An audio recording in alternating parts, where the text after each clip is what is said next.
اور گرے اوزاری و ماتم کرتے ہوئے میری طرف رجوع لاؤ، اور اپنے کپڑوں کو نہیں بلکہ دلوں کو چاک کر کے خداوند اپنے خدا کی طرف متوجہ ہو، کیونکہ وہ رحیم و مہربان، قہر کرنے میں دھیما اور شفقت میں غنی ہے، اور عذاب نازل کرنے سے باز رہتا ہے۔ کون جانتا ہے کہ وہ باز رہے اور برکت باقی چھوڑے، جو خداوند تمہارے خدا کے لیے نظر کی قربانی اور تپاون ہو۔ سیون میں نرسنگا پھونکو اور روزہ کے لیے ایک دن مقدس کرو، مقدس محفل فراہم کرو، تم لوگوں کو جمع کرو، جماعت کو مقدس کرو، بزرگوں کو اکٹھا کرو، بچوں اور شیرخواروں کو بھی فراہم کرو۔ دلہا اپنی کوٹھری سے اور دلہن اپنے خلوت خانہ سے نکل آئے۔ کاہن یعنی خداوند کے خادم ڈیوڑی اور قربان گاہ کے درمیان گرے اوزاری کریں اور کہیں، اے خداوند اپنے لوگوں پر رحم کر اور اپنی میراث کی توہین نہ ہونے دے۔ ایسا نہ ہو کہ دوسری قومیں ان پر حکومت کریں، وہ امتوں کے درمیان کیوں کہیں کہ ان کا خدا کہاں ہے؟ تب خداوند کو اپنے ملک کے لیے غیرت آئی اور اس نے اپنے لوگوں پر رحم کیا۔ پھر خداوند نے اپنے لوگوں سے فرمایا، میں تم کو اناج اور نئی میں اور تیل عطا فرماؤں گا، اور تم ان سے سیر ہوگے، اور میں پھر تم کو قوموں میں رسوا نہ کروں گا، اور شمالی لشکر کو تم سے دور کروں گا اور اسے خشک بیابان میں ہانک دوں گا۔ اس کے اگلے مشرقی سمندر میں اور پچھلے مغربی سمندر میں ہوں گے۔ اس سے بدبو اٹھے گی اور عفونت پھیلے گی، کیونکہ اس نے بڑی گستاخی کی ہے۔ اے زمین ہراساں نہ ہو، خوشی اور شادمانی کر، کیونکہ خداوند نے بڑے بڑے کام کیے ہیں۔ اے دستی جانوروں ہراساں نہ ہو، کیونکہ بیابان کی چراگاہ سبز ہوتی ہے اور درخت اپنا پھل لاتے ہیں، انجیر اور تاک اپنی پوری پیداوار دیتے ہیں۔ پس اے بنی سیون خوش ہو اور خداوند اپنے خدا میں شادمانی کرو، کیونکہ وہ تم کو پہلی برسات اعتدال سے بخشے گا۔ وہی تمہارے لیے بارش یعنی پہلی اور پچھلی برسات بر وقت بھیجے گا، یہاں تک کہ کھیلہان گیہوں سے بھر جائیں گے اور حوض نئی میں اور تیل سے لبریز ہوں گے۔ اور ان برسوں کا حاصل جو میری تمہارے خلاف بھیجی ہوئی فوج ملک نکل گئی اور کھا کر چٹ کر گئی، تم کو واپس دوں گا، اور تم خوب کھاؤ گے اور سیر ہوگے، اور خداوند اپنے خدا کے نام کی جس نے تم سے عجیب سلوک کیا ستائش کرو گے، اور میرے لوگ ہرگز شرمندہ نہ ہوں گے۔ تب تم جانو گے کہ میں اسرائیل کے درمیان ہوں، اور میں خداوند تمہارا خدا ہوں اور کوئی دوسرا نہیں، اور میرے لوگ کبھی شرمندہ نہ ہوں گے۔ اور اس کے بعد میں ہر فرد بشر پر اپنی روح نازل کروں گا، اور تمہارے بیٹے اور بیٹیاں نبوت کریں گے، تمہارے بوڑھے خواب اور جوان رویا دیکھیں گے۔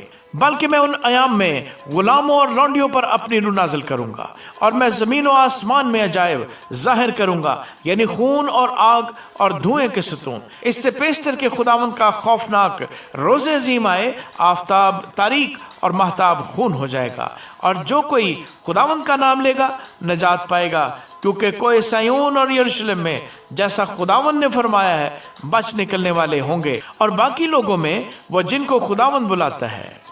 آمین۔ کتاب مقدس میں سے یوئیل کی کتاب کے 30 باب کی تلاوت۔ ان ایام میں اور اسی وقت جب میں یہودا اور یروشلم کے اسیروں کو واپس لاؤں گا تو سب قوموں کو جمع کروں گا اور ان کو یہوشفت کی وادی میں اتار لاؤں گا، اور وہاں ان پر اپنی قوم اور میراث اسرائیل کے لیے جن کو انہوں نے قوموں کے درمیان پراگندہ کیا اور میرے ملک کو بانٹ لیا حجت ثابت کروں گا۔ ہاں، انہوں نے میرے لوگوں پر کوڑا ڈالا اور ایک کسبی کے بدلے ایک لڑکا دیا، اور میں کے لیے ایک لڑکی بیچی تاکہ میں خوری کریں۔ پس اے سور و سیدا اور فلسطین کے تمام علاقوں، میرے لیے تمہاری کیا حقیقت ہے؟ کیا تم مجھ کو بدلہ دو گے؟ اور اگر دو گے تو میں وہیں فوراً تمہارا بدلہ تمہارے سر پر پھینک دوں گا، چونکہ تم نے میرا سونا چاندی لے لیا ہے اور میری لطیف و نفیس چیزیں اپنے مندروں میں لے گئے ہو، اور تم نے یہودا اور یروشلم کی اولاد کو یونانیوں کے ہاتھ بیچا ہے تاکہ ان کو ان کی حدود سے دور کرو۔ اس لیے میں ان کو اس جگہ سے جہاں تم نے بیچا ہے برانگیختہ کروں گا، اور تمہارا بدلہ تمہارے سر پر لاؤں گا، اور تمہارے بیٹے بیٹیوں کو بنی یہودا کے ہاتھ بیچوں گا، اور وہ ان کو اہل سبا کے ہاتھ جو دور کے ملک میں رہتے ہیں بیچیں گے، کیونکہ یہ خداوند کا فرمان ہے۔ قوموں کے درمیان اس بات کی منادی کرو، لڑائی کی تیاری کرو، بہادروں کو برانگیختہ کرو، جنگی جوان حاضر ہوں وہ چڑھائی کریں، اپنے حل کی پھالوں کو پیٹ کر تلواریں بناؤ اور ہنسوؤں کو پیٹ کر بھالے، کمزور کہے کہ میں زور آور ہوں۔ اے ارد گرد کی سب قوموں، جلد آ کر جمع ہو جاؤ۔ اے خداوند اپنے بہادروں کو وہاں بھیج دے، قومیں برانگیختہ ہوں اور یہوشفت کی وادی میں آئیں، کیونکہ میں وہاں بیٹھ کر ارد گرد کی سب قوموں کی عدالت کروں گا۔ ہنسوا لگاؤ کیونکہ کھیت پک گیا ہے، آؤ روندو کیونکہ حوض لبالب اور کوہلو لبریز ہیں، کیونکہ ان کی شرارت عظیم ہے۔ گروہ پر گروہ انفصال کی وادی میں ہے، کیونکہ خداوند کا دن انفصال کی وادی میں آ پہنچا۔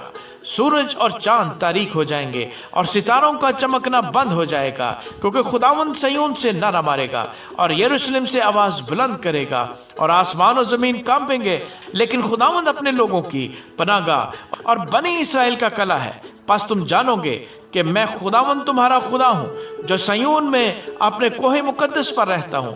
تب یروشلم بھی مقدس ہوگا اور پھر اس میں کسی اجنبی کا گزر نہ ہوگا، اور اس روز پہاڑوں پر سے نئی میٹ ٹپکے گی اور ٹیلوں پر سے دودھ بہے گا، اور یہودا کی سب ندیوں میں پانی جاری ہوگا، اور خداوند کے گھر سے ایک چشمہ پھوٹ نکلے گا اور وادی شیتیم کو سیراب کرے گا۔ مصر ویرانہ ہوگا اور ادوم سنسان بیابان، کیونکہ انہوں نے بنی یہودا پر ظلم کیا اور ان کے ملک میں بے گناہوں کا خون بہایا۔ لیکن یہودا ہمیشہ آباد اور یروشلم پشت در پشت قائم رہے گا، کیونکہ میں ان کا خون پاک قرار دوں گا جو میں نے اب تک پاک قرار نہ دیا تھا، کیونکہ خداوند سیون میں سکونت پذیر ہے۔ آمین۔